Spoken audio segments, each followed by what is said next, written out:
কিন্তু আপনারা আমাদের চোখের সামনে দিয়ে ওই জামাত রাজাকারকে ভোট দিবেন আর আপনারা বাড়িতে শান্তিতে থাকবেন, ওই শান্তিতে কিন্তু আমি থাকতে দেব না।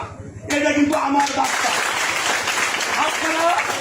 আপনারা ভোট দিলে, আওয়ামী লীগদেরকে বলি, আপনারা ভোট দিলে বিএনপি কে দিবেন, না দিলে আপনারা ঘরে শুয়ে থাকেন, আমাদের আপত্তি নাই। কারণ আমাদের আপত্তি নাই এই জন্য, এই নড়িয়া সখীপুরে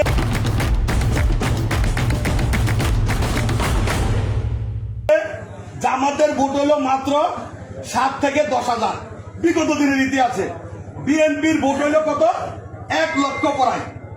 তাহলে সেই হিসাবে যদি আওয়ামী লীগ ভোট দিতে নাও যায়, তাহলে জামাতের চেয়ে তো আমাদের বিএনপির ভোট বেশি। তাহলে আমরা তো এমনি কিরণ সাহেব এমপি হবে। তাহলে আপনারা আওয়ামী লীগ, আপনারা যদি বিএনপি জামাতকে রাজাকার বলেন, তাহলে এখন তো জামাত আমাদের সাথে নাই। তাহলে আপনারা মুক্তিযোদ্ধার দল, বিএনপিও মুক্তিযোদ্ধার দল, তাহলে আপনারা কি রাজাকারকে ভোট দিবেন? এটা কি আপনাদের তাহলে নীতি আদর্শ হইল?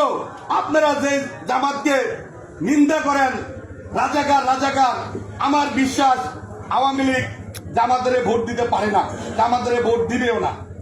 তবে এই হাউস থেকে আরো কঠোরভাবে উচ্চারণ করে দেয়, আওয়ামী লীগের যে সমস্ত ভাইরা এলাকায় আছেন, দূরে আছেন, যারা বিগত দিনে আকাম কুকাম করেছেন, বিভিন্ন অরাজকতা করেছেন, আপনাদেরকে আমরা মাফ করে দেব। আমরা প্রতিহিংসার রাজনীতি করতে চাই না।